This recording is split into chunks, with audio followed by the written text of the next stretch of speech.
Hello everybody. Welcome to section 6.3. This time we're talking about factoring trinomials of the form ax squared plus bx plus c. And what's different in this section than in the last one is that the leading coefficient is no longer 1.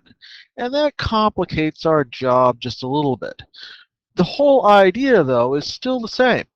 In our idea, what we're going to be trying to do is that any time that we have our trinomial of the form ax squared plus bx plus c, the idea is to factor it into two binomial factors of the form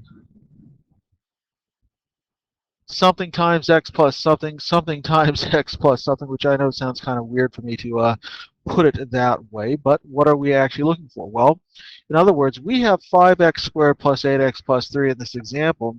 We want to figure out what could we put into our binomial factors such that they would multiply together to give us the leading coefficient, the constant at the end, and then finally would add up to give us the middle term. Well, one way of doing it is called trial factors. And all we're really doing right here is we're looking at the factors of the leading coefficient. We're looking at the factors of the constant term at the end. And we want to find out, well, what combinations do we have that would work? Well, in this particular case, we're lucky. We've got two prime numbers. We've got 5 and 1 for the leading coefficient. We've got 3 and 1 for the constant at the end. And our only real job here is to find some combination that would give us positive 8 as a middle term using these factors. Well, when we say trial factors, what we're really saying is that, well, what could we put in here? We could either take 5x and x, 1x in the other, or 1x and 5x in the other. But in this case, it's relatively the same. So the question is, what do we put in here? Well, if we take 5x times 3 here, right, does that work? We ask ourselves, well, 5x times 3 would be 15x. And 1 times 1x would be 1x, right? That's not going to add up to give us 8. So it looks like we might have to flip these around right here. Plus 3 and plus 1. Let's see, does that work? Well, we can check it out by looking at what happens to our constant terms at the or our middle terms when we multiply this together. We know that our inner terms right here would be 3x, positive 3x. Our outer terms right here would be plus 5x. And when we add plus 3x and 5x, of course, we do get plus 8x. So this appears to be our factorization. So we're going to say that our factorization is 5x plus 3 times 1x plus times 1. Normally, we would write this as 5x plus 3 times x plus 1. And that's it, right? That's all we're looking for in this factorization.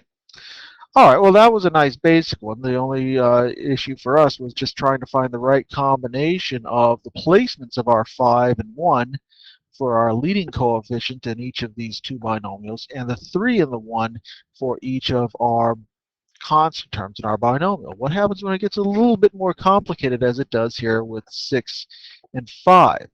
Well, my thought process here is that I always use the FOIL's evil twin sister Floey, which means that if I'm factoring, I'm going to try and find out my factors of the first term, my factors of the last term, and then worry about the outer and inner terms last. So let's look at our first terms, right? We're going to have to find some factors of 6x squared, and that means factors of 6 in this case. Well, we have choices. We could say 6 and 1 as a possibility. We could also say 3 times 2. Right? So there's a couple of different ways of going with that leading coefficient. And we'll have to find the right combination based on that. So 3 and 2 is another possible factorization right here. And then, of course, our last term, 5, well, that's luckily another prime number.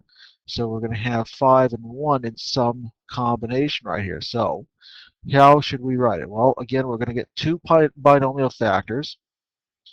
We could say 3 and 2 and 5 and 1, or 6 and 1 and 5 and 1.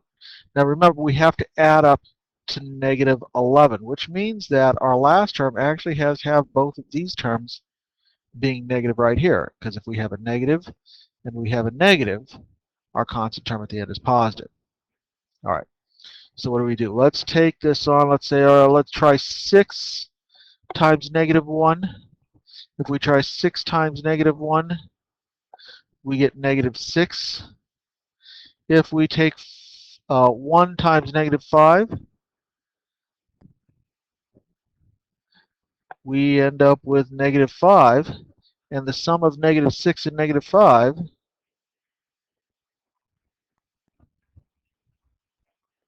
is negative 11. And that's exactly what we want. So it happens to be that we don't have to fiddle around with this 3 and this 2.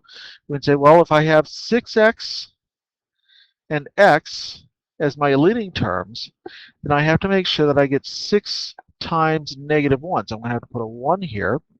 And let's see, negative 5 would have to go in our second term right here. Now again, we can check by using our outer and inner terms. 5 times x, negative 5 times x is negative 5x. Those are our inner terms from our FOIL method. And if we take 6x times negative 1, we get negative 6x. And just as we predicted, our middle term would be negative 11x. And that's exactly what we wanted. And so that's our factorization. I'll pause for a minute and let you guys take these last couple of problems on yourselves and try it out. My answers will be in the next slide on the next video.